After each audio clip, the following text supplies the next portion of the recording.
Hi, I'm Mignon Fogarty, and this is Behind the Grammar number 21.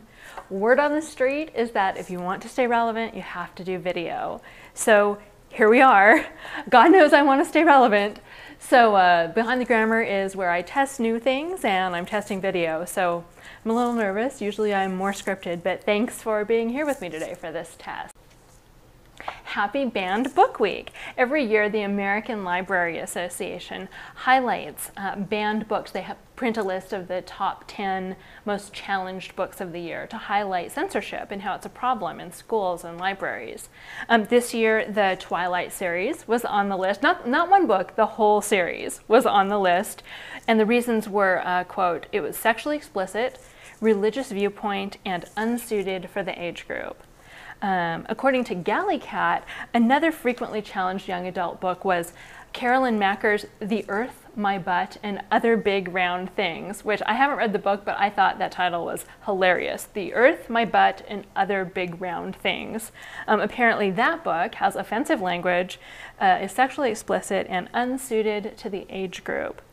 And I was surprised actually to find these classics still on the list in 2009. The list of most challenged books included To Kill a Mockingbird, Catcher in the Rye, and The Color Purple. You know, who wouldn't think that these are classic books that kids should be reading?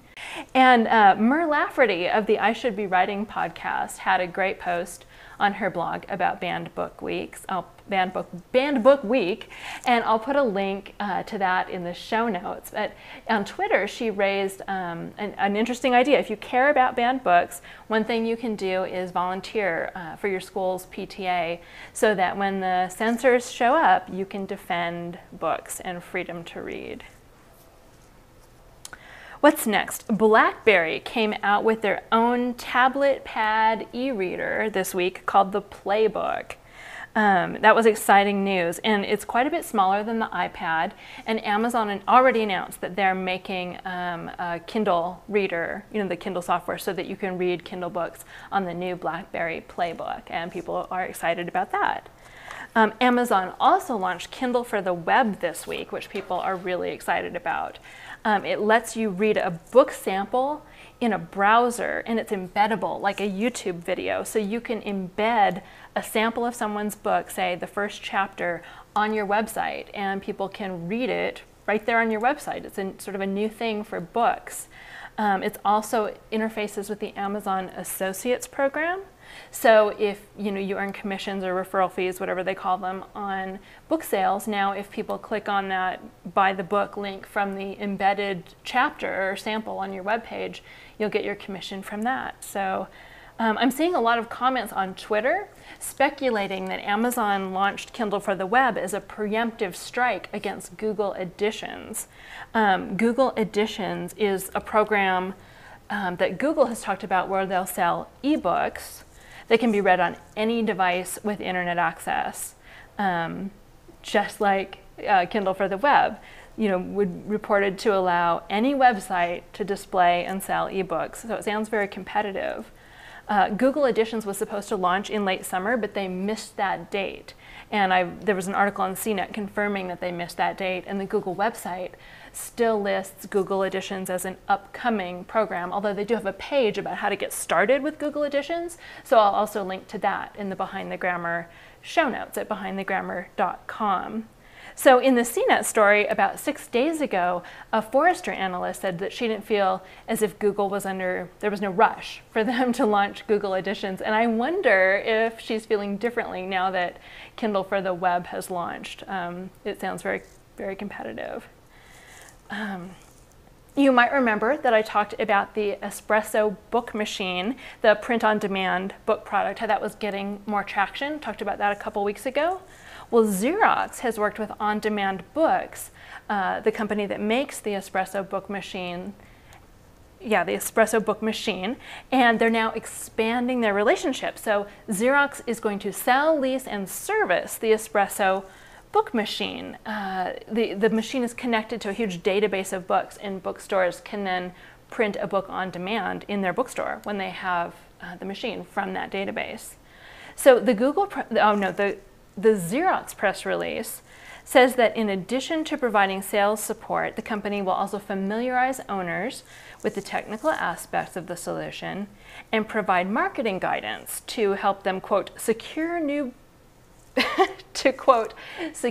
business while satisfying book enthusiasts. I thought that was a funny line, satisfying book enthusiasts. If they think there's enough of a market to get involved, it could mean that we'll be seeing more espresso book machines for print-on-demand books in bookstores, so that could be exciting. Here's Steve Garfield from stevegarfield.com pointed me to another interesting language problem with a contract story. So Frank and Jamie McCourt are getting divorced, and they also happen to own the Dodgers. So the outcome of their divorce is interesting to sports fans because depending on what happens, the Dodgers may have to be sold. The problem is that the part of the contract that determines whether Frank owns the Dodgers alone or he owns them together with Jamie has a wording problem. So some versions of the contract say the Dodgers are exclusive of Frank's separate property, and others say they're inclusive of Frank's separate property. And the lawyer admits to changing some of the versions after they were signed. Can you believe that? The lawyer changed the contract after it had been signed, but only some versions. So the signed versions exist one way, and then there are some others. But he said he did it because it was just an error, and someone used the wrong word in the draft contract, and it slipped through. Now, you can't change contracts after they're signed. But the big duh to me is that lawyers need to know what words mean, and inclusive and exclusive are opposites. So, it'll be interesting to see the outcome. Here's an interesting story, perhaps the kerfuffle of the week. The Belgian education minister has proposed teaching English instead of French as the second language in schools, and suggested quite strenuously that English should be the official language of the European Union, which he says needs a united language. He's quoted in the Telegraph as saying, quote, "It seems logical to me that this is English, which is already the lingua franca of international economics and politics. French is not spoken anywhere in the world, while English is now increasingly becoming a global language." And the French-speaking people are pissed. There's actually a backstory here. Apparently, the minister is Flemish, and his community speaks Dutch, and they're at odds with the French-speaking community in Belgium, and there are even separatist rumblings. The two groups may be moving toward having separate governments, so it's kind of a big political deal. Remember a few weeks ago when I talked about books having ads? Well, a startup called 24 Symbols has announced that in the spring, it plans to launch a service to provide free ebooks supported by ads, and then they'll have a freemium model where people can pay to have ad-free books. So it's sort of exactly what we were talking about before. They say it will be, quote, like Spotify for books. And although their website is pretty, it also says they're still seeking venture funding. So it'll be interesting to see if they get this off the ground. On the Digital Book World feed at Twitter, I read that the makers of the Kobo ebook reader, which is sold at Borders in the US, are studying what and where people buy ebooks. Now that information will be especially interesting to publishers for marketing. They say, quote, "For example, if someone purchases via desktop at night, then publishers can schedule their email blasts to go out at 5 p.m., quote, end quote. As someone who works with publishers to put out email newsletters, I can definitely say we'd be interested in that information. We already test, whether we get a different response if we send the email newsletter out at different times or different days. Although, honestly, I have to say when our email newsletter goes out depends a lot more on when I actually turn in my copy than on any well-researched marketing data. There was also interesting iPad news this week. The retailer Best Buy said that they thought the iPad had caused as much as 50% decrease in the laptop PC market. 50%! And some analysts said that low-end notebooks were especially hurt. I watched this story with interest because I've talked to people who say the iPad can replace their laptop and those who say they can't. So I dug a little more to see what the difference is. And it turns out typing is a big barrier with the iPad. It's hard to type on the screen. And So people say that doing serious writing can be a pain.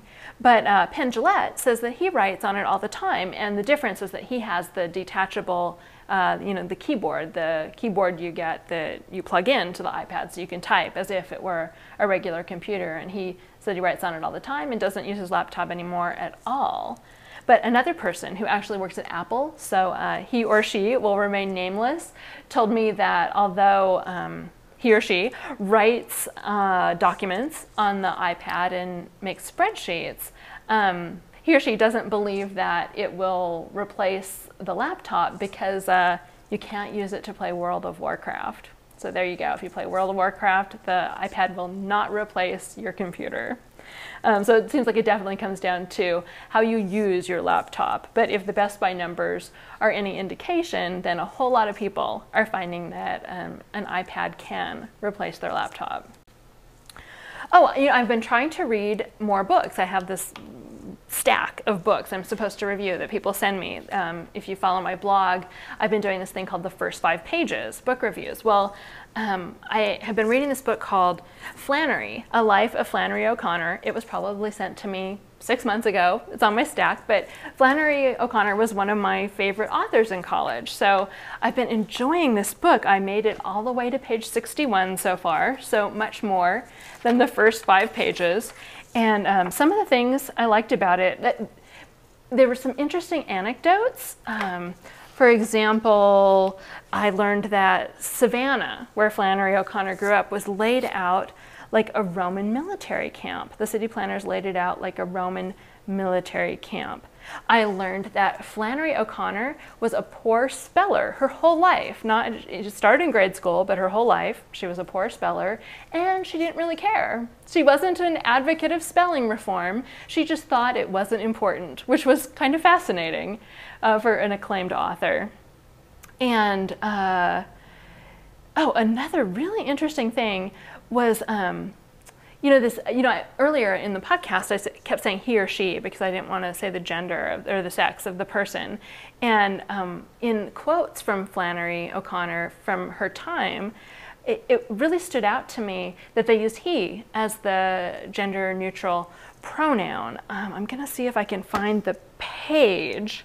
Oh, there was an interesting one earlier, but on page 58, she went to a school that was, I think it was an all-girls school, or it was mostly girls, but they sent home a survey to the parents about their students, and they used he, even though I think all the students were girls. So the questions were, approximate time spent on homework. The mother answered very little. The question was, does he have any home responsibilities? The answer was no. Does he prefer being alone rather than with others? Occasionally enjoys others. So that was one of the little details about the time that I found interesting, just the rampant use of he as the gender neutral pronoun, which today sounds so odd to my ear. And I found the book very engaging. Again, Flannery, A Life of Flannery O'Connor. And finally, GoDaddy is for sale. Now, why is that big news? Well, GoDaddy has been a huge supporter of podcasting. I believe they were the first company to advertise in podcasts in a big way, and they've supported podcasting all these years, for probably 5 or 6 years. So GoDaddy is a private company, and I think there's a bit of unease in the podcasting community about whether they will continue to support podcasting through ads. From what I know of the founder, he interviewed me once, he is a shrewd businessman, and I don't think he advertises in podcasting out of the good of his heart. I think he does it because it works. I think they're effective ads. So I hope that they continue to advertise. I don't think people should actually be too worried. That's all. Thanks for being with me on this video test. I hope you enjoyed it. I hope it turns out okay, and I'll talk to you next week.